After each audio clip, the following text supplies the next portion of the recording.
I thought saying no to babysitting made me a bad grandmother until that choice exposed a family secret that saved my grandkids' lives. You need to hear this. Before we walk down this rocky road together, honey, do me a favor. If you believe that a grandmother's intuition is the voice of God whispering in your ear, go ahead and press that subscribe button. You need to be here for this testimony because what I'm about to tell you might just save your own family one day.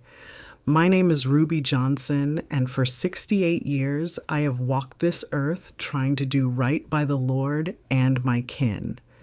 Since my husband Otis passed 4 years ago, my little brick house in Atlanta has been my sanctuary. It's where I keep his pipe tobacco in the jar just to catch the scent of him, and where I grow my hydrangeas in the front yard. But peace is a fragile thing, sugar. It's like fine china, beautiful until someone careless comes along and knocks it off the shelf. That afternoon at exactly 2:47 p.m., the china shattered. I was standing in front of my bedroom mirror, buttoning up my Sunday blouse.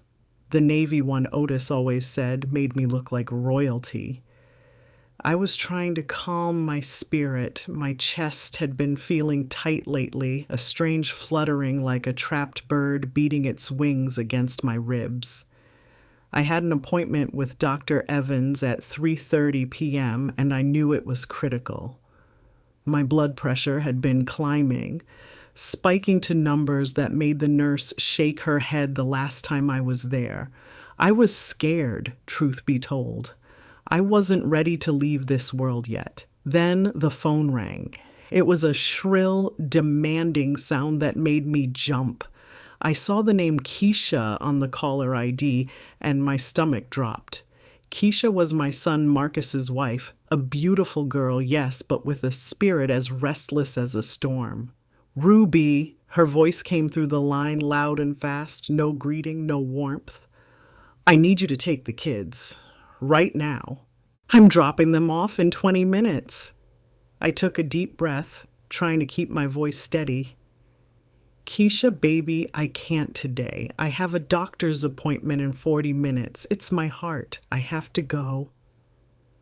There was a silence on the other end, but it wasn't a peaceful silence. It was the kind of silence that comes before a thunderclap. Are you serious right now? She snapped. I have to work, Ruby. They just called me in for an emergency shift. Marcus is out of town. What am I supposed to do? You're their grandmother. I know who I am, Keisha, I said, gripping the phone tighter. But Dr. Evans said if I don't get this checked today, I could be in real trouble. My pressure is too high. Can't you call your sister? Or maybe a neighbor? My sister is busy, she yelled. And you? You're always sick when I need a favor. You just don't want to be bothered. You're sitting in that big house all alone doing nothing, but you can't help your own son's family? You are so selfish, Ruby. I swear I've never met a more selfish woman. Selfish. The word hung in the air like smoke. Me, the woman who raised Marcus on a cleaner's wage while Otis worked double shifts. Me, who watched those grandbabies, Malik and Nia, every weekend so Keisha could have her me time. If I had known then what I know now, if I had known that her emergency shift was a lie wrapped in sin, and that my refusal would trigger a nightmare that would nearly destroy us all, I might have crumbled. But the Lord works in mysterious ways. He hardened my heart in that moment not to be cruel, but to save us. Because sometimes saying no is the most powerful prayer you can pray. I am not selfish, I said, my voice trembling but firm. I am sick, and I cannot watch them today. I'm sorry, Keisha. I have to choose my life today. She didn't say goodbye. She just screamed, "Fine, I'll figure it out myself. Don't expect a call from us anytime soon," and slammed the phone down. I stood there in the silence, my heart racing faster than before. Tears pricked my eyes. I felt terrible, the way only a mother can feel when she thinks she's failed her child, but I grabbed my purse and my keys. I had to go to the doctor. I had to survive. I walked out the door feeling a heavy shadow over my spirit. I didn't know that while I was fighting for my health, my family was about to be thrown into the lion's den. And the devil was busy. Honey, he was very busy. The drive to Dr. Evans's office was a blur. Atlanta isn't the city it used to be. I drove past construction sites where old soul food joints used to stand, now replaced by shiny glass condos that nobody I knew could afford. It felt like the world was moving on without us, erasing our history brick by brick. I gripped the steering wheel, trying to steady my hands. Keisha's words, selfish, kept replaying in my mind like a broken record. Was I selfish? Should I have canceled the appointment? The guilt was heavy, sitting on my chest right alongside the physical pain. When I finally sat in the examination room, the smell of antiseptic and rubbing alcohol calmed me a little. It was real. The pain was real. Dr. Evans, a young man with kind eyes and a gentle touch, didn't look happy as he read the blood pressure monitor. "Ms. Johnson," he said, taking off his glasses and looking me dead in the eye, "your pressure is 190 over 110. You are in the stroke zone. If you had stayed home today and gotten stressed, well, we might be having a very different conversation right now, or no conversation at all." I let out a breath I didn't know I was holding. My daughter-in-law, she upset me right before I came. She wanted me to babysit. Dr. Evans shook his head. "You did the right thing coming here. You have a valve issue that we need to address immediately with medication and strict stress management. You cannot be running around chasing children right now. You need to be the priority, Ruby. You can't pour from an empty cup." He gave me a prescription and strict orders to go straight home and rest, no cooking, no cleaning, and definitely no arguing with family members. I left the office feeling vindicated but still uneasy. My body was broken, but my spirit was screaming that something was wrong. I got home around 5:30 p.m. The house was empty and dark. I took my medicine and sat in Otis's old recliner, closing my eyes, trying to picture Jesus calming the storm. But the storm was raging inside me. At 6:30 p.m., the phone rang again. It was Keisha. I hesitated. My hand hovered over the receiver. Dr. Evans said no stress, but this was family. I picked it up. "Did they call you?" Keisha's voice was different this time. The anger was gone, replaced by a frantic, high-pitched panic. It sounded like she'd been running. "Who, Keisha? Slow down," I said, sitting up straight. "The kids, Malik and Nia," she screamed. "Are they at your house? Please tell me they walked to your house." My blood ran cold. "What are you talking about? I told you I couldn't take them. I haven't seen them." "Oh my God," she wailed. "I sent them in a rideshare. I put them in an Uber because I had to get to work. I gave the driver a note with your address. They should have been there 2 hours ago." The world stopped spinning. My breath caught in my throat. "You did what?" I whispered, clutching the armrest so hard my knuckles turned white. "You put a 10-year-old and a 7-year-old in a car with a stranger? Alone, with a handwritten note? He said he dropped them off." Keisha was sobbing now, hysterical. "The app says ride completed, but they aren't answering their tablet. Ruby, where are they? I'm at your front gate and the house is dark." I looked out the window. Sure enough, Keisha's car was screeching into my driveway, but my grandchildren weren't with her. Panic, cold and sharp, pierced through the fog of my medication. My grandchildren were out there in the city alone at night, and I knew with a terrifying certainty that the driver hadn't dropped them at my house. We are just at the beginning of this nightmare, but trust me, what happened next will make you question everything you think you know about trust and family.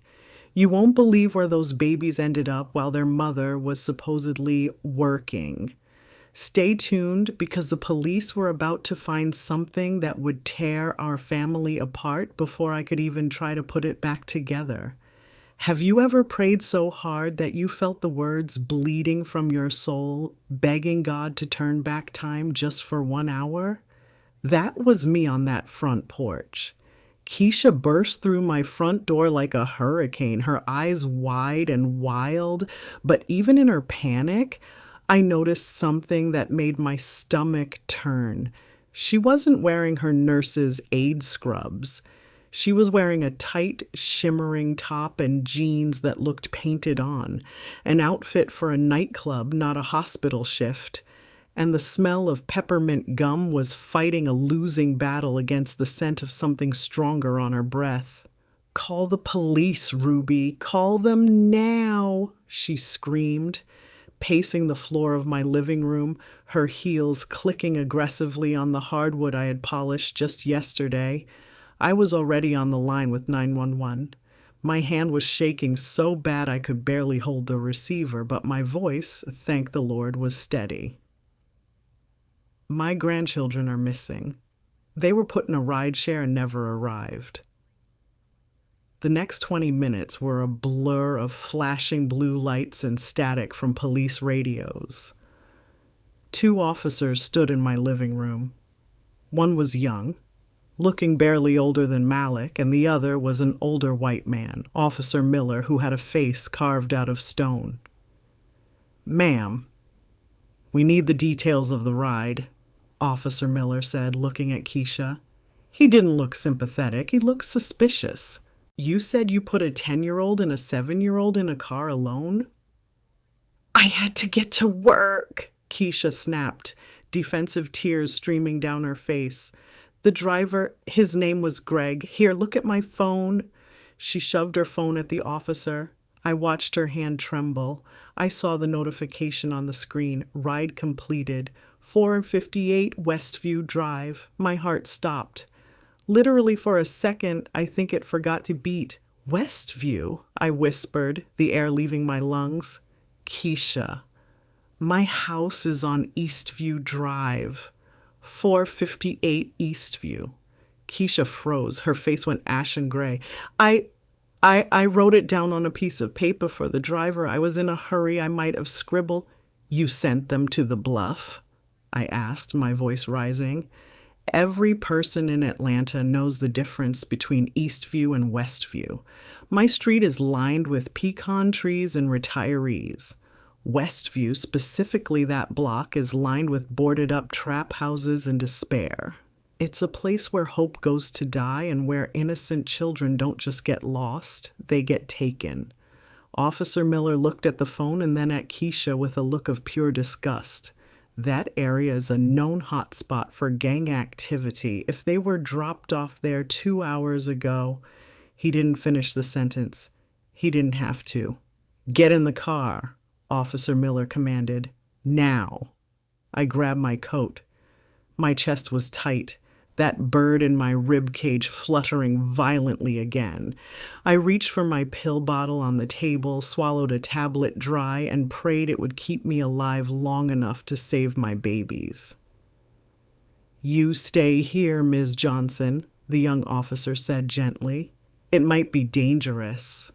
I looked at him, and I channeled every ounce of spirit my mother and grandmother had passed down to me. "Son, those are my grandbabies out there in the dark. Unless you plan to arrest me, I am getting in that car." We sped through the city, sirens wailing, cutting through the heavy Atlanta traffic. I sat in the back of the cruiser next to Keisha. She was weeping now, muttering. It was a mistake, just a mistake. But I couldn't look at her. I was staring out the window, watching the neighborhoods change from bad to worse, praying to a God I hoped was still listening. We were racing against time, but we were also racing against the truth.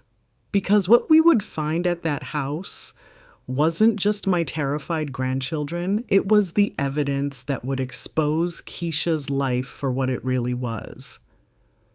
The police cruiser screeched to a halt in front of a dilapidated house on Westview Drive.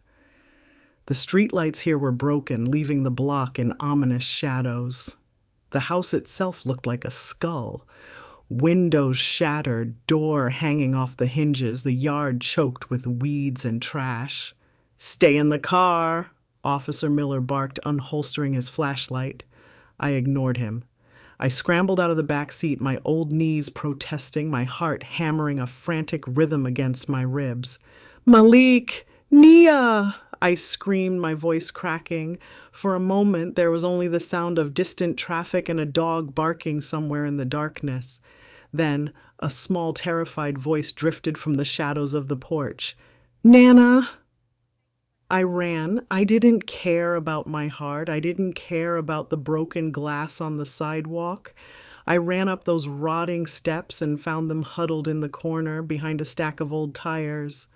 Malik had his arm around Nia, who was shaking so hard her teeth chattered.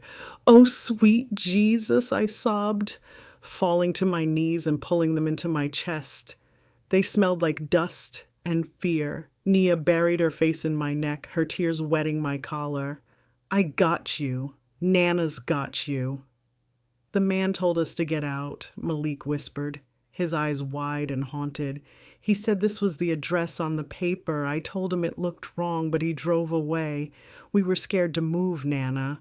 Bad men were walking by." I held him tighter. "You did right, baby. You were so brave." Keisha came running up the steps then, reaching for them. "Oh my God, my babies!" But Malik flinched. He pulled back into me. That reaction, that instinctive recoil from his own mother, told me more than any words could. The officers were sweeping the area, ensuring no one was hiding in the house. But then Officer Miller turned his flashlight onto Keisha. The beam was bright, unforgiving. "Ma'am, step away from the children," he said, his voice cold. "What?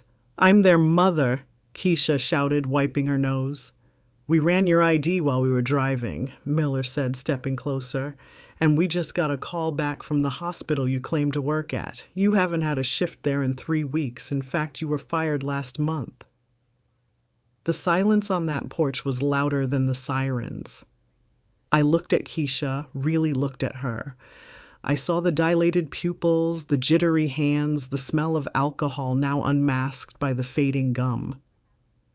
"Where were you tonight, Keisha?" I asked, my voice low and dangerous. "Where were you while my grandchildren were sitting on the porch of a crack house?" She stammered, looking for a lie, but she was cornered. I needed a break. You don't understand the pressure, Ruby. I just went out for a few drinks with friends." "You put them in a car with a stranger to go to a club," the officer stated flatly, "and you are currently in possession. My partner found this falling out of your purse in the car." He held up a small, clear baggie with white powder in it. The world tilted. Drugs. Not just negligence, not just partying. Drugs.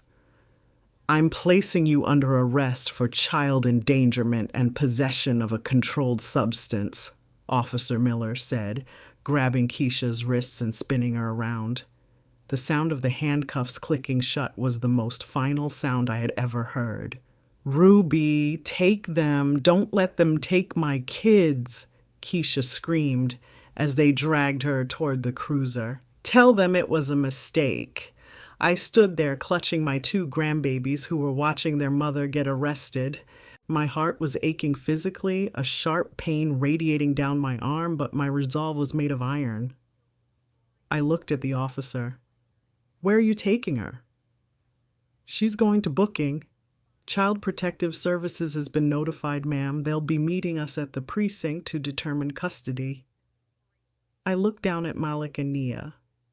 They looked up at me, their eyes begging for safety. My retirement, my quiet evenings, my peace. It was all gone. burned to ash on this dark porch. But as I looked at them, I knew I would fight the whole world, the system, and even my own failing heart to keep them. I thought the hardest part was finding them. But as I watched the police car drive away with Keisha in the back, I realized the real war was just beginning. CPS was coming, and they didn't care that I was their grandmother. They only cared that I was old, sick, and standing in the middle of a crime scene. You think you know what fear tastes like? I used to think fear was the sound of a police siren in the middle of the night or the silence of an empty house. But true fear, the kind that settles in your marrow and freezes your blood, is the sound of a stranger typing on a computer keyboard, deciding if you are fit to keep your own flesh and blood. We were at the precinct, sitting in a small, fluorescent-lit room that smelled of stale coffee and misery. Malik and Nia had finally fallen asleep on a hard plastic bench covered by my coat. I watched their chests rise and fall, praying that their dreams were kinder than their reality. A woman walked in. She was young, maybe 30, with a tight bun and eyes that looked like they had seen too much and cared too little. Her badge said Ms. Vance, Child Protective Services. She didn't offer me a smile. She just sat down, opened a file, and looked at me over the rim of her glasses. "Ms. Johnson," she started, her voice dry as dust, "we have a complicated situation here. The mother is in custody. The father is currently unreachable. That leaves you." "I am their grandmother," I said, sitting up as straight as my aching back would allow. "There is nothing complicated about it. They are coming home with me." Ms. Vance tapped her pen on the desk. "It's not that simple. We ran a background check. You have a clean record, obviously. But the police report from earlier today mentions you were experiencing a medical emergency, something about a heart condition." My heart gave a treacherous thump right then, as if to betray me. I knew exactly what was happening. This system, it looks for cracks. It looks for reasons to take our babies and put them into the chaos of foster care. They saw an old black woman with high blood pressure, and they saw a liability. They didn't see the love that had sustained this family for generations. They didn't see the Sunday dinners, the homework help, the prayers. "I had a doctor's appointment," I said, keeping my voice level. "I have high blood pressure. It is managed. Millions of women my age have it. That does not stop me from loving and protecting these children." "Managed?" Ms. Vance raised an eyebrow. "The officer said you told the mother you couldn't watch them because you were afraid for your life. If you couldn't watch them at 3 p.m., what makes you think you can take full custody at 10 p.m.? That question hit me like a physical blow. My own words, spoken to protect my health, were now being twisted into a weapon against me. If I admitted I was weak, I lost them. If I lied, I risked my health. But looking at Malik's sleeping face, the choice wasn't a choice at all. "I said no because I needed to get medicine," I lied, my voice gathering the strength of my ancestors. "I have the medicine now. I am strong, Ms. Vance. I raised their father, and I helped raise them. You put those babies in foster care with strangers, and you will be doing more damage to them than any heart condition could ever do to me." She stared at me for a long, agonizing minute. The clock on the wall ticked loudly. Tick, tick, tick. Each second was a gamble. Finally, she sighed and closed the folder. "Emergency temporary placement," she muttered. "For 72 hours, then there will be a hearing, but Ms. Johnson, if you have so much as a dizzy spell, we will step in. Do you understand?" "I understand," I said. I signed the papers with a steady hand, but inside I was screaming. I had bought us 3 days. 3 days to fix a lifetime of brokenness, 3 days to face my son and make him see the truth about his wife. And speaking of my son, I knew the hardest battle wasn't with Miss Vance, it was going to be with Marcus. There is a specific kind of pain reserved for mothers when they have to break their child's heart to save his life. It's a sharp, jagged thing, worse than childbirth. We got back to my house just after midnight. I tucked the children into the guest room, the same room where Marcus used to sleep as a boy. They were exhausted, traumatized into silence. I went into the kitchen to make tea, not because I wanted it, but because my hands needed something to do. At 1:15 a.m., headlights swept across the living room window. A car door slammed. Then the front door flew open. Marcus stood there, my handsome, tall, foolish son. He was still in his suit from his business trip, his tie loosened, his eyes wild with confusion and panic. He looked at me, standing by the stove, and then he looked around the empty living room. "Mama," his voice cracked. "Keisha called me from jail. She said you had her arrested. She said you stole the kids." I turned off the kettle. I turned slowly to face him. He wasn't asking if the kids were okay. He was asking why I had hurt his wife. That blindness, that willful ignorance, it made anger flare up in my chest, hot enough to burn. "Keep your voice down," I whispered, pointing a finger at him. "Your children are sleeping." Finally, "What is going on, Mama?" Marcus walked toward me, running a hand over his face. "Keisha said it was a misunderstanding. She said she sent them in an Uber because of an emergency at work, and the driver got lost, and then the cops profiled her. She said you wouldn't help her." "Is that what she said?" I walked over to the kitchen table and picked up the plastic bag the officer had given me. Keisha's personal effects that couldn't go into the cell. I dumped it on the table. Her keys, her lipstick, and the copy of the arrest report I had demanded. "Read it, Marcus." "I don't want to read papers. I want to know why my wife is in a cage." "Read it." My voice was a whip. He flinched. He picked up the paper. I watched his eyes scan the lines. I saw the moment the color drained from his face. Child endangerment, possession of Schedule II narcotic, cocaine. This is a mistake," he stammered, shaking his head. "Keisha doesn't do drugs. She works hard. She's a nurse." "She was fired 3 weeks ago, Marcus." I delivered the next blow. "She hasn't been to work in a month. Where did you think she was going every day? Where did you think the money was going?" He sank into a chair, the paper crumbling in his fist. He looked like a little boy again, the one who used to scrape his knees and run to me for a bandage. "But I couldn't bandage this. I knew she was stressed," he whispered. "She's been moody, staying out late, but she told me it was overtime. She told me she was building a future for us." "She was building a coffin for this family," I said, harsh but necessary. "Marcus, look at me. Your children were found on a porch in the bluff at night, alone, because she was partying while you were on business. You have been blind, you have been paying the bills, but you haven't been paying attention." He put his head in his hands and began to sob. It was a deep, guttural sound of a man whose world has collapsed.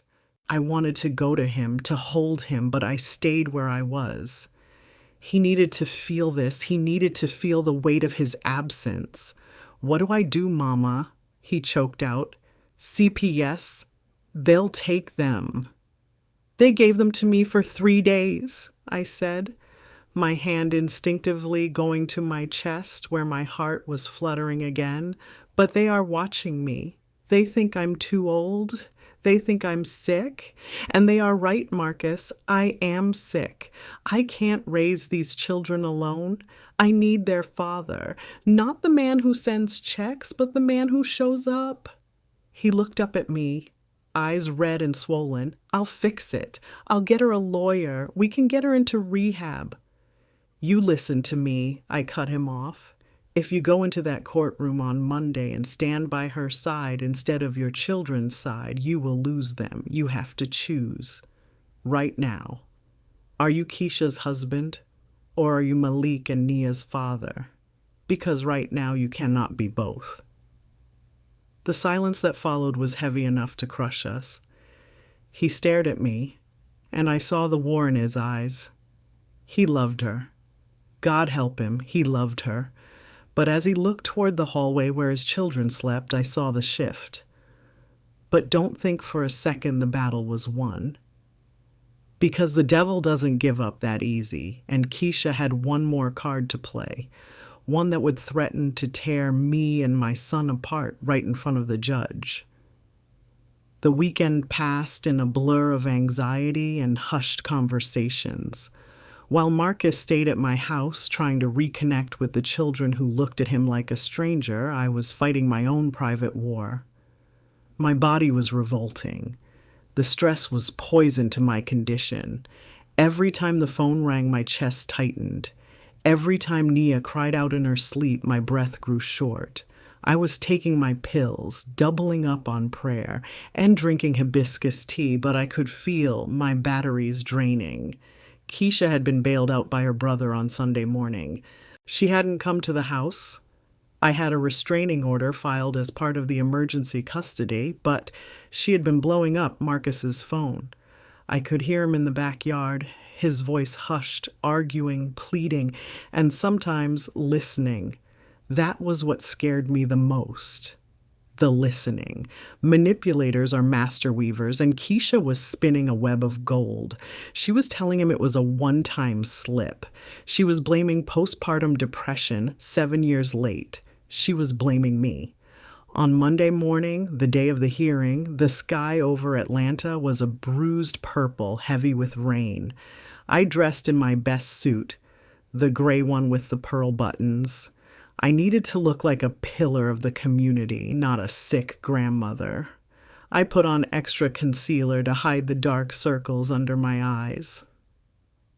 "Mama, are you okay?" Marcus asked as we walked to the car. He looked tired, his suit hanging a little loose on his frame. "I'm fine," I lied. "Just focus on what you need to say to the judge." "Keisha's lawyer, he called me," Marcus said, not meeting my eyes. "He said they're going to push for reunification immediately. He says if we present a united front, we can get the kids back home today." I stopped in the middle of the driveway. The wind whipped my coat around my legs. "A united front with a woman who put your children in danger? Marcus, she hasn't even started rehab. She hasn't taken a drug test. If you stand with her today, the judge will see that you don't take the safety of your children seriously. They will take them away from both of you." "But she's my wife," he whispered, torn in two. "And I am your mother," I said, grabbing his arm. "And those are your children. Do not let her charm you into digging their graves." We drove to the courthouse in silence. The building was imposing, a fortress of stone and judgment. Inside, the air was cold. We sat in the hallway waiting for our case to be called. Then I saw her, Keisha. She looked immaculate. She was wearing a modest dress, her hair pulled back, holding a Bible. She looked like the victim. She looked like a saint. And standing next to her was a lawyer in a shark-skin suit who looked like he cost more than my house. They walked over to us. Keisha didn't look at me. She looked at Marcus. Tears welled up in her eyes. On command. "Marcus," she whispered, "baby, please don't let them take our family apart. I made a mistake. I need you." I watched my son. I saw his resolve waver. I saw him take a step toward her. And in that moment, I felt a sharp, crushing pain in the center of my chest. It wasn't just emotion. It was my heart. My vision blurred at the edges. I grabbed the bench to steady myself. If I collapsed now, it was over. They would point to me and say, "See, she's dying. She can't care for them." I bit the inside of my cheek until I tasted copper, using the pain to ground me. "All rise," the bailiff called out. I stood up, locking my knees. I walked into that courtroom on sheer will. I didn't know if I would walk out with my grandchildren or if I would leave in an ambulance, but I knew I wasn't going down without a fight. The courtroom smelled of wood polish and old decisions. Judge Holloway, a stern woman with glasses perched on the end of her nose, looked over the files. The silence was thick, heavy enough to choke on. Keisha's lawyer stood up first. He was smooth. "Your Honor, my client admits to a lapse in judgment due to extreme exhaustion. However, the children have a stable home with 2 parents. The grandmother," he gestured dismissively toward me, "is a 68-year-old widow with a severe heart condition. We have medical records indicating she was at a cardiologist just hours before this incident, warned of a potential stroke. Is it really in the best interest of these children to be placed with a caretaker who might die on them at any moment?" A murmur went through the room. I felt the eyes on me. They weren't seeing Ruby Johnson, the matriarch. They were seeing a liability. The judge looked at me. "Ms. Johnson, is this true? Do you have a condition that impairs your ability to care for the children?" I stood up. My legs felt like lead, but I forced my spine straight. I walked to the podium. I didn't look at the lawyer. I looked at the judge, and then I turned and looked at Marcus. "Your Honor," my voice was clear, ringing off the walls. "It is true. My heart is tired. It has beaten for 68 years, and it has carried the grief of losing a husband and the labor of raising a family.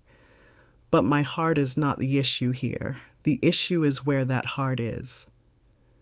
I took a breath, ignoring the fluttering in my chest. "My heart is with those children. Yes, I went to the doctor to save my life because I knew deep down that my family would need me, and I was right. While their mother was exhausted at a club and their father was busy in another state, I was the one who went into the dark to find them. You can talk about my blood pressure, sir, but let's talk about my bloodline. I will not let these children become statistics because their parents are lost." I turned to Marcus. "And their father, he needs to decide if he is lost too." The room went silent. All eyes turned to Marcus. He stood up slowly. Keisha reached for his hand, but he pulled it away. It was a small movement, but it was an earthquake. "Your Honor," Marcus said, his voice shaking but gaining strength, "my mother is right. I have been absent. And my wife needs help that I cannot give her at home. I am requesting that temporary custody remain with my mother, Ruby Johnson, and that I be granted visitation rights contingent on my moving into her home to assist with their care. I will not support reunification until Keisha completes a court-ordered rehab program." Keisha gasped. "Marcus," she hissed, "what are you doing?" "I'm being a father," he said, not looking at her. Judge Holloway nodded. The gavel banged down. "Custody granted to Ruby Johnson. Mr. Johnson may reside in the home to assist. Mrs. Johnson is ordered to 60 days inpatient rehab. Next case." The relief that washed over me was so powerful my knees finally gave out. I sank onto the bench trembling. It wasn't a total victory. Our family was broken. Keisha was screaming as they let her out, and the road ahead was long. But as Marcus sat beside me and put his arm around my shoulders, really holding me for the first time in years, I knew we would be okay. I had chosen my health that day, and because I did, I was alive to save them. And that, honey, is the only medicine I'll ever need. Winning in court is one thing. Winning in the quiet, messy moments of everyday life is a whole different battle. We walked out of that courthouse with a piece of paper that said we were a family, but papers don't fix broken trust, and they certainly don't chase away nightmares. The first few months were harder than I expected. Marcus moved into his old room, bringing his boxes and his grief. The house, which had been my silent sanctuary for 4 years, was suddenly full of noise. Shoes in the hallway, the TV blaring cartoons, the sound of Marcus on the phone with lawyers and rehab counselors. My blood pressure stabilized, but my patience was tested daily. It wasn't just the noise, it was the dynamic. I had to learn a very hard lesson. I had to let Marcus be the father, even when he was doing it wrong. One Tuesday evening, about 3 weeks after the hearing, the tension finally snapped. I was in the kitchen, watching Marcus try to braid Nia's hair. She was crying because he was pulling too tight, and he was getting frustrated, his hands clumsy and unsure. "Here, move over, let me do it," I said, reaching for the comb. It was instinct. I just wanted to stop the crying. Marcus pulled the chair away. "No, Mama, I have to learn." "You're hurting her, Marcus," I snapped. "Just let me do it." "I've been braiding hair for 50 years. "And that's the problem," Marcus shouted, spinning around. "You do everything. You fix everything. Keisha said she felt useless around you, and now I see it. You swoop in and save the day, and we just stand there feeling inadequate. If I'm going to be her father, I have to be able to do her hair without my mother taking over." The room went dead silent. Nia hiccuped, looking between us with big, scared eyes. His words hit me like a slap. Keisha felt useless. Was that true? Had my competence, my strength, my desire to protect everyone actually crippled them? Had I been so busy being the matriarch that I didn't leave room for them to be parents? I took a deep breath, feeling that familiar flutter in my chest, but this time I recognized it not as fear, but as a signal to let go. "You're right," I whispered. I put the comb down on the table. "You're right, son. I'm sorry." I walked out of the kitchen. It was the hardest thing I had done since refusing to babysit that fateful afternoon. I went to my room, closed the door, and sat in Otis's chair. I listened to Nia crying, then Marcus apologizing to her, their voices low and murmuring. 10 minutes later, I heard giggles. When I came out an hour later, Nia's braids were crooked and lumpy, but she was beaming up at her daddy like he was a superhero, and Marcus looked tired but proud. That was the turning point. We stopped fighting each other and started fighting for the kids. We fell into a rhythm. Marcus took parenting classes on Thursday nights. I taught him how to cook pot roast so I wouldn't have to stand over the stove. We visited Keisha at the rehab center on Sundays. Those visits were painful. Seeing her strip away the arrogance and face her demons was heartbreaking, but necessary. But the real test came 6 months later when Keisha came home. She wasn't the same woman. She was quiet, humble, and she had to live in a halfway house, earning her visits by the hour. Watching Marcus and Keisha navigate their shattered marriage was like watching two people try to dance on broken glass. You might think the story ends with us all hugging and forgetting the past. But life isn't a fairy tale, honey. It's a construction site. You have to build on top of the rubble. And as we approached the 2-year mark, I finally understood why God had put that hesitation in my heart that day. The backyard was filled with the smell of barbecue smoke and the sound of Motown playing softly from the speakers. It was Nia's 10th birthday, and the hydrangeas were in full bloom, bursting with blue and purple heads, nodding in the warm Atlanta breeze. I sat on the porch swing, a glass of iced tea in my hand, watching them. Malik, now 12 and sprouting up like a weed, was helping Marcus at the grill. They were laughing about something, Marcus showing him how to flip the ribs just right. The darkness that had haunted Malik's eyes that night on the porch was gone. replaced by the light of a boy who knows he is safe. And there was Keisha.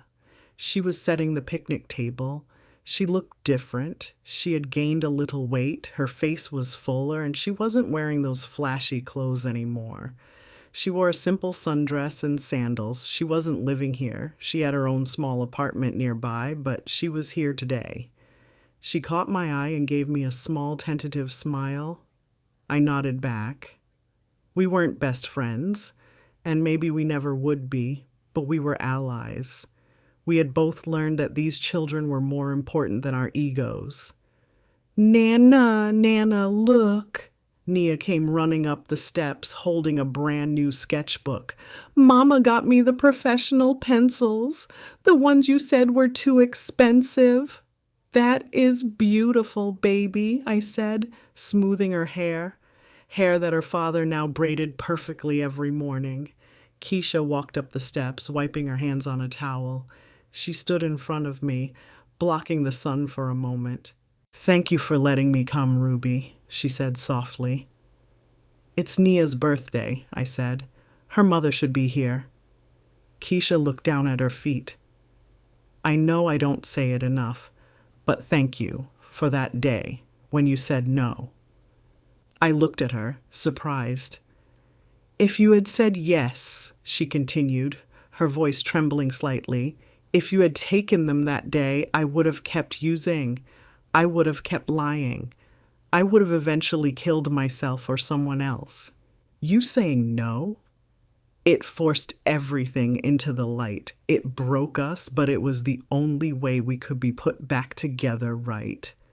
Tears pricked my eyes. It wasn't an easy no, Keisha. I know, she whispered, but it was the right one. She went back to the yard to help Nia with her cake. Marcus looked over at me from the grill and winked. I sat back in the swing and took a deep breath.